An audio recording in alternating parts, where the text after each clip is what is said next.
Good afternoon guys, good afternoon mga ka-DI.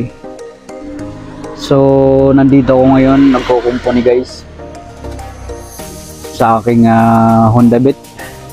Ito yung ginagawa kong video ngayon guys. So 1 year na to sa akin guys, yung Honda Beat ko version 3. So lilinisan ko guys yung hindi pa to na PMS at hindi ko pa na punta to sa kasa para linisan. Ako na mismo mga ka-DI ang naglilinis. So binuksan ko na guys yan. Ayun ang panggilid nya. So nabuksan ko tong marami palang mga tornilyong dapat tatanggalin. Ito yung mga tornilyo nya, may mga maliliit. At bago mo matanggal yung crankcase, kailangan tanggalin mo to. Pati yung padyakan niya, dahil may isang tornilyo dito na nakatago. So medyo nangapa ako sa tanggal ng panggilid na to. Hindi tulad yung zoomer ko na kabisado ko na yan guys, buksan. So ito nangapa pa ako pero madali lang naman. So tinitingnan ko guys, 1 year na kasi ito, itong Honda Beat ko, at hindi pa ito na palinisan ko. Kaya nang binuksan ko ngayon guys, itong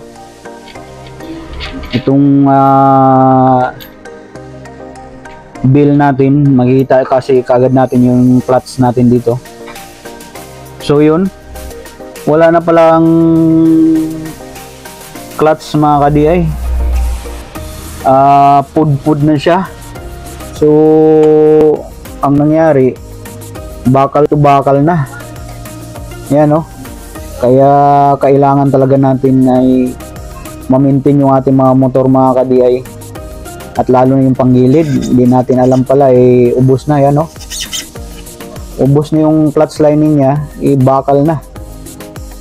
So awareness doon sa may mga motor na pabayaan ko lang guys ito.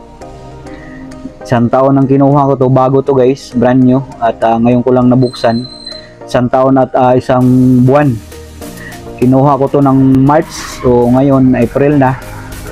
So yun, makikita nyo guys, talagang wala na, bakal na. So salamat na lang na binuksan ko ngayon, at mayroon naman akong pamalit. I-try ko to, so, pang Honda Beat din to. Aftermarket lang to, hindi to genuine parts. Bago ko bibili ng brand new genuine parts ng Honda Beat guys. So pansamantala lang to na ipapalit ko siya. I hope magkasya sana to para dito. So yun muna mga ka-DI ang kukumpunihin ko ngayon. Linisan ko yung panggilid ko, at yun yung mga parts niya. So yun ang pantanggal ko, impact drills ko. So kailangan lang natin may ganito tayo guys, para mas maganda, mas madali yung ating gagawin. So tune in lang kayo mga ka-DI sa aking gagawin, at ipagpatuloy ko tong pagpaklas ko guys. One eternity later. So yun mga ka-DI, binaklas na natin yung drive pulley natin ito, at saka yung natin guys, torque drive. Kung titingnan mo talaga wala na. Mabuti na lang nakapag-isip ako ngayon na holiday kasi, so wala akong pasok, kaya ito yung pinagkukumpuni ko ngayon mga ka-DI. Mabuti na lang talaga, dahil mabuti hindi na yung ko, clutch bill. Pero medyo may kain na siya ng smooth lang naman, hindi pa naman siya talaga. So maganda pa naman yung hitsura ng clutch bill ko. Mabuti na lang talaga. So yan, binoblower ko guys bago ko linisan. At mayroon ako atang panlinis ngayon na pang spray lang. Titingnan ko mamaya kung nandiyan ba nakatabi. So yun mga ka-DI. So sa atin naman na lalo na yung may mga nagmumotor at kung gusto natin na hindi na tayo magbabayad sa labas pagpalinis, kaya naman natin guys. So tingnan lang natin, marami naman tayong matutunan na titingin tayo sa YouTube at kaya natin gawin, yung mga minor lang naman. Pasensya na, maingay, nandito kasi ako sa gilid ng kalsada, maingay yung mga dumadaan. So yun guys, so ipagpatuloy ko to, lilinisan ko yan ng gas at buksan ko din to, lagyan ko ng grasa dahil medyo tuyo na yung grasa sa ilalim mo. Ayan. So dito ko linisan guys. So yan, tunin lang kayo mga ka-DI. 1 eternity later. Yun mga ka-DI, nilinisan ko na yung mga panggilid ko. Ito na lang yung hindi ko pa nalinisan. So kung makikita nyo guys kung paano yung process ko paglinis, galing dito gasolina yung nilinis ko, tapos nilagay ko dito sa sabon, tapos doon sa tubig.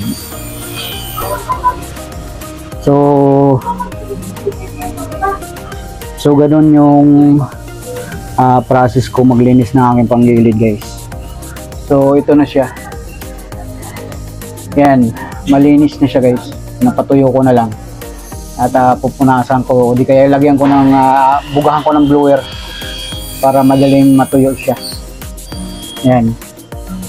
So ganun lang ka simple o process yung paglilinis ng ating panggilid guys.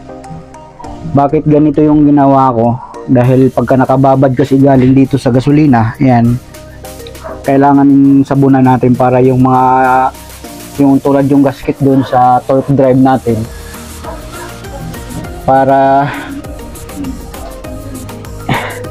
tulad nito, yan, yung gasket dyan delikado kasi baka lumambot pagka nakababad sa gasolina. So kailangan paghugas mo ng gasolina, ilagay mo doon sa sabunan mo siya para hindi siya lalambot yung gasket ng ating torque drive.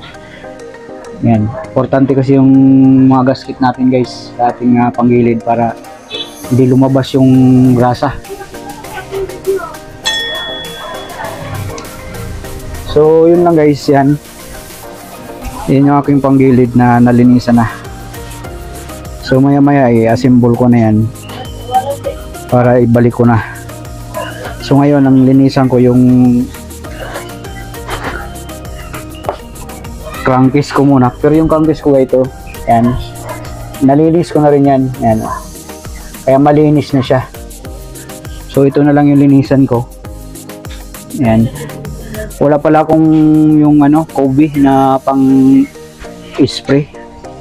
So gasolina pa rin yung ko diyan, pero iwasan ko lang yung gasket natin dito sa to. Na pagka nabasa, dapat mapunasan kagad siya guys. So tune in lang kayo mga ka-DI at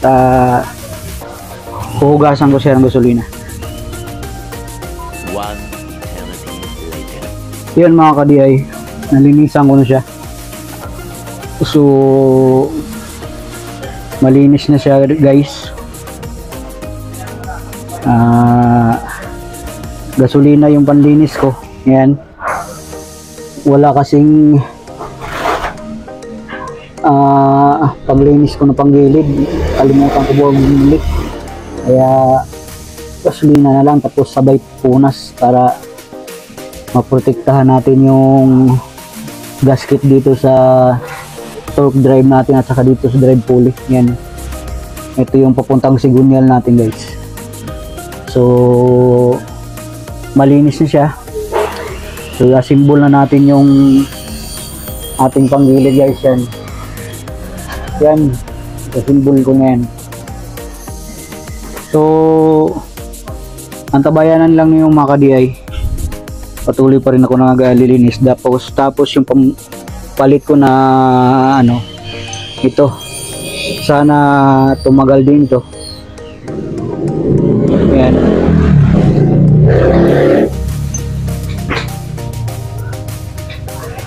Medyo ito ginagamit ko na to sa ano ko yung sa zoomer. Pero makapal siya guys oh. Bakit ganito yung style niya? Dahil yung sa akin may groove yun eh. Yung clutch bill ko. Kaya ganyan may linya-linya siya guys.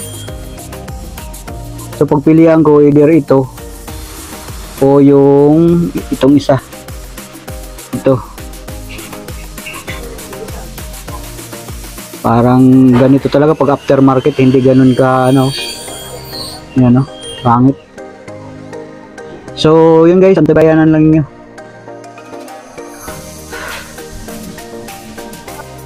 One eternity later. Yan mga ka-DI. Nailagay ko na yung drive pulley ko guys. Yan. Medyo may tama na rin yung ano ko belt, kung makikita nyo guys yan nakikita ko yan delikado na to, ang bilis naman masira yung belt. So kailangan order na ako nito, tapos ito umpisa na ng gastusin, 1 taon pa lang. Yan. So may napansin ako ito, medyo biyak na yung ano niya belt. Delikado to kung maputulan tayo. So yun guys, nasimbol ko na. So ilalagay ko na lang yung bill. Yan. Kung makikita nyo, bago na siya dahil ito yung luma guys. Ito bakal na talaga. Ayan ang luma niya.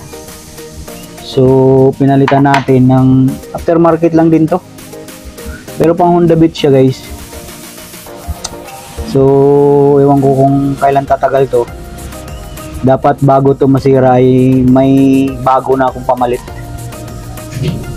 So yun guys, antabayanan ninyo. Kakabit ko na yung i-assemble ko na ng buo to. Tapos paanda rin natin mga ka-DI para malaman natin kung okay ba yung ano niya, yung andar niya. One eternity later. So yun guys,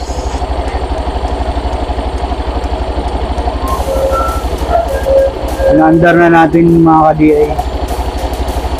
Kung makikita nyo guys, yan. At wala pa akong nilagay dito na air filter pala. Papalitan din natin yan ng air filter guys. So okay naman siya, yan Kung nakikita nyo mga ka-DI, umaandar na siya.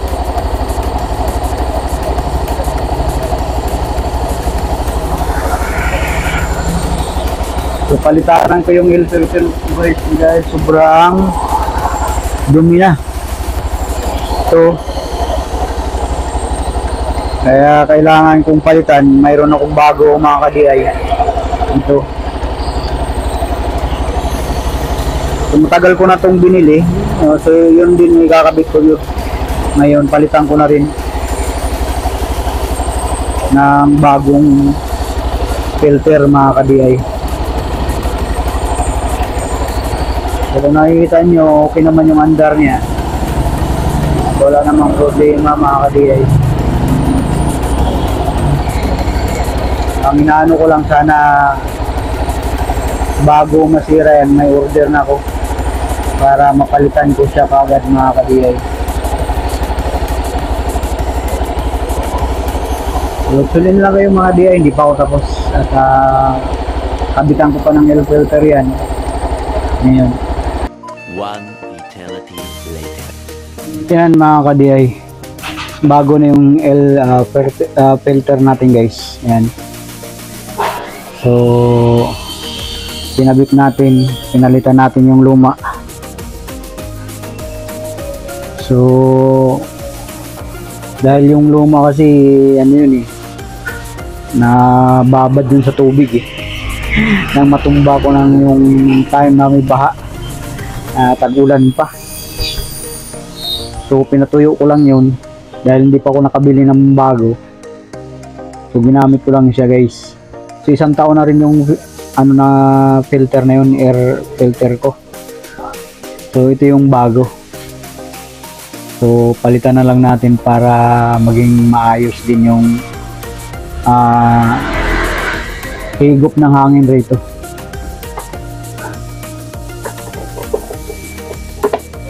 So yun guys. So na kumpleto ko na, nakabit ko na yung drive pulley set natin, yung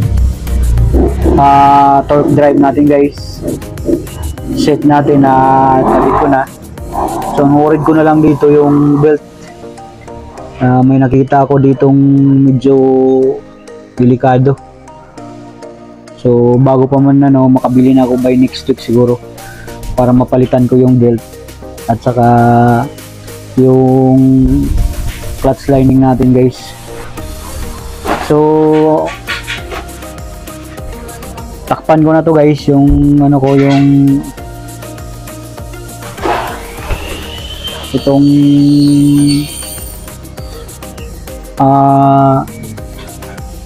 pantakip ko rito, kalimutan ko tuloy yung pangalan.